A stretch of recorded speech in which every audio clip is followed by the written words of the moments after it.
이제 위자료 부분에 대해서 먼저 살펴보도록 하겠습니다.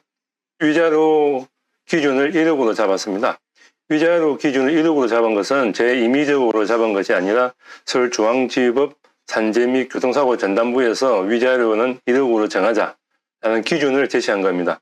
물론 정확하게 1억이 되는 건 아니지만은 위자료는 어떻게 보면은 재판장님의 재량권입니다. 실제적으로 사고라든지 여러 가지 정황에 비해서 손해액이 적다든가 이러면 위자료를 뭐 좀 올릴 수도 있고 또 상황에 따라 좀 내릴 수도 있습니다. 위자료 가감은 할 수 있는 것이죠. 그런데 그렇다고 해가지고 재판장이 마음대로 위자료를 정한 것이 아니라 어느 정도 틀을 정하고 있는 겁니다. 그래서 이게 서울중앙지법 교통사고 전담부에서 서울중앙지법만 적용되는 것이 아니라 모든 우리 전국에 있는 재판부에서 위자료, 교통사고의 경우는 위자료를 1억으로 기준으로 하자 이렇게 정해놓은 겁니다. 이렇게 정해놓은 이유는 뭐냐면은 법원에 따라서 그 손해액이 들쑥날쑥한다면은 어떻게 보면은 법원 쇼핑을 할 수 있겠죠. A 법원에 갔다가 B 법원에 갔다가 이렇게 할 수도 있죠. 그리고 또 A 법원에 가느냐 B 법원에 가느냐에 따라서 손해액이 달라진다면은 법원에 대한 신뢰도 떨어질 것이고, 그래서 어느 정도 정형화된 기준을 마련하고 있습니다. 그래서 이게 위자료를 1억으로 기준을 하고 있고, 나머지 손해액 계산하는 방법도 거의 정형화된 틀이 있습니다. 그런 기준으로 판단을 하고 있습니다. 지금 제가 직업교수 1, 2를 나누어 간절강절, 설간절 있을 때 장애를 가지고 온 겁니다. 설간절 완전 강직일 때 90도 각일 때에 직업교수 4일 때는 42%이고 직업교수 5일 때는 46%, 직업교수 6일 때는 50%의 장애를 적용하고 있습니다. 그래서 이것을 가지고 온 것이고, 이걸 기준으로 좀 설명하기 좋게끔 제가 이 장애율을 가지고 온 겁니다. 손해액 계산은 어떻게 보면 위자료는 과실이 없다라고 해서 간단합니다. 위자료를 어떻게 적용할 것이냐에 따라서 장애율에 따라서 보험금이 달라지는 것이죠. 근데 문제는 직업에 따라서 달리 적용돼야 됩니다. 단적인 예를 든다면 이 같은 경우 설간절 완전 강직이라고 가정을 할게요. 이게 사무직이라면 크게 일하는 데 지장이 없지만은 만약에 이 사람이 일용잡부 아니면은 일용 근로자라고 한다면은 상당히 일하는 데 제약이 있겠죠. 직업의 변경이 수반될 수밖에 없을 수도 있습니다. 근데 과실이 없다고 가정하여서 아무런 과실이 없는데 본인은 아무런 잘못이 없는데 사고는 이래가지고 직장까지 잃게 된다면은 그것만큼 큰 손해가 없죠. 그런데 똑같이 다쳐도 한 사람은 직장은 잃지 않고 계속 직업에서 수익을 얻고 있다면은 두 사람 차이에는 형평 차이가 많이 나는 거죠. 그래서 항상 직업을 고려해야 됩니다. 소송 판례에서도 옥내 5개 기준으로 하는 걸 간혹 좀 보이더라고요. 옥내 5개 기준이 있는데 이건 보험회사에서 만든 기준입니다. 거의 80%가 동일하고요. 그래서 위자료를 이제 직업계수를 고려했을 때 장애율이 이렇게 바뀌어진다는 겁니다.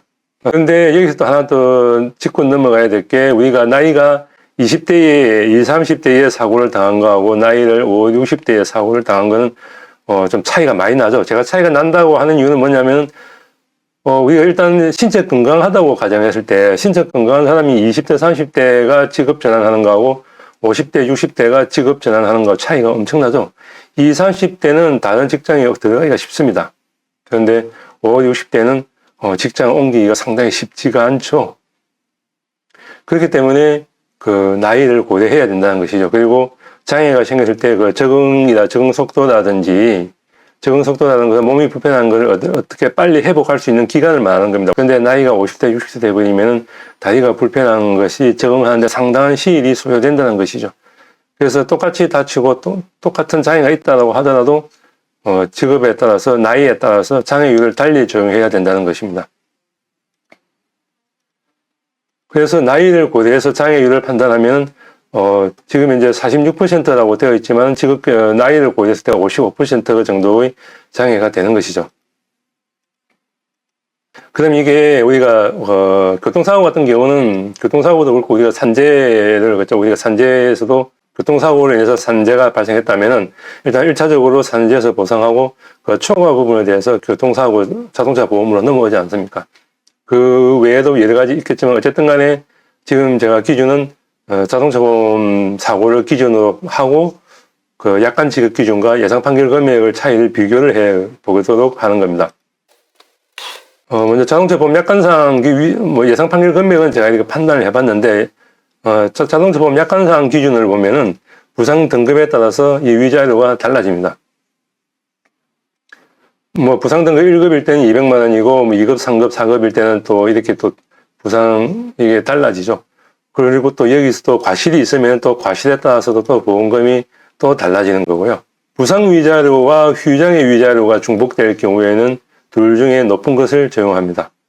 그래서 부상 1, 2급, 보통 3, 4급 정도 되면 중상해가 남는다라고 보지만은 꼭 중상해가 남는 건 아니고, 그렇다고 또 하위 등급이라고 해가지고 꼭 장애가 안 남는다라고 보장도 못 하는 겁니다. 그래서 부상의 정도와 휴장의 정도는 별개입니다. 완전 별개라고는 좀 말하기는 그렇지만 어느 정도 약간 좀 별개라고 좀 볼 수가 있죠. 심지어 어떻게 보면은 13급, 부상 등급 13급, 14급의 경우에도 휴장애가 생길 수가 있죠. 문제는 이제 휴장애가 생겼을 때의 이야기죠. 휴장애가 생겼을 때에 자동차 보험 약관상에 보면은 위자료가 50% 미만이면은 위자료가 400만 원입니다. 근데 지금 실제적으로 여기를 보더라도 장애가 46%라고 해가지고 50% 미만입니다. 똑같은 50% 미만이더라도 이렇게 장애율 차이가, 위자료 차이가 상당히 많이 나죠. 심지어 나이까지 고려를 한다면은 금액 차이는 더욱 나는 것이죠. 나중에 설명하겠지만, 실제적으로, 이게, 우리가 맥브라이드는 AMA와 다르다고 항상 손해사정사든지 아니면 교통사고에 좀 관여하시는 분들, 변호사나 법무사나 이런 분들 보면 다들 그냥 앵무새처럼 이야기하는 게 AMA와 맥브라이드는 다르다. 라고 항상 이야기를 합니다. 그럼에도 불구하고 제대로 적용하지 않는 사례를 상당히 많이 봐왔고요. AMA는 간단합니다. AMA는 이게 보와 같이 1억 곱하기 장애율이 40% 나왔다면 1억 곱하기 40%면 장애율이 이렇게 그냥 떨어지는 겁니다.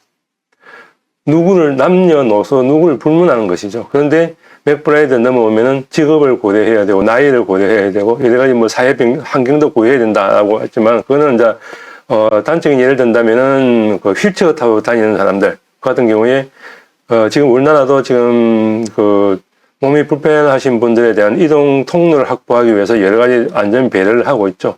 그래서 사회적 환경에서 그런 사회적 휠체어들이 이동할 수 있는 사회적 배려가 안 돼 있다면은, 간병인을 붙든지 여러 가지가 감안돼야 되겠죠.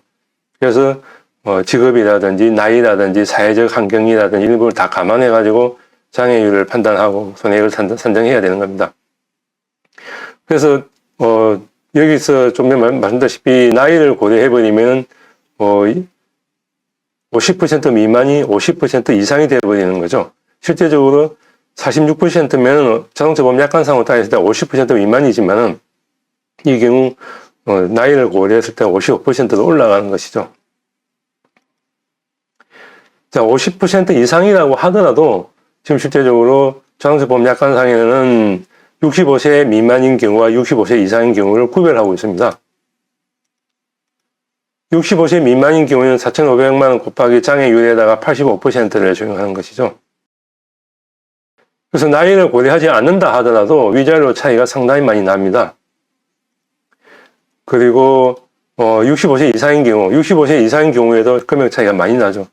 실제적으로 이제 위자료 1억으로 하지만은 재판부에서는 고령의 환자들 같은 경우는 위자료를 갖다가 8,000원 기준으로 하는 사례가 좀 간혹 보입니다. 그래서 제가 그냥 8,000으로 65세 이상인 경우 8,000으로 지정해서 같이 한번 웬만하면은 좀 갭을 자동차 보험 약관상 기준하고 예상 판결 금액하고 갭을 좀 줄이려고 설명을 해드리려고 하는데도 그럼에도 불구하고 총 금액 차이가 좀 난다는 건 어쩔 수 없는 것이죠. 여기서 만약에 과실이 붙는다면 또 이야기가 또 달라지겠죠. 거의 3배 차이가 나는 것이죠. 과실이 있고 없고에 따라서. 거의 2배 이상 차이 나는 것이 과실이 들어가 버리면 거의 3배 이상 차이 난다는 것. 과실 산정 기준에, 위자료 산정 기준에서 차이가 있기 때문에 어쩔 수 없긴 한데 어쨌든 그렇다는 겁니다. 그럼에도 불구하고 이제 문제는 이제 휴장에 간병인이 붙었을 때에 8천만 원 곱하기 장애율을 적용합니다. 65세 이상인 경우에는 5천원으로 기준으로 하고 65세 미만인 경우에는 8천원으로 기준을 하죠. 이렇게 따지면 금액 차이가 얼마 안 나와 보이는데 문제는 간병이 붙을 정도라면 위자 장애율이 최소한 50%는 넘겠죠. 6, 70% 이상 나온다고 봅니다. 그러면 이 갭 차이는 더 난다고 봐야 되겠죠.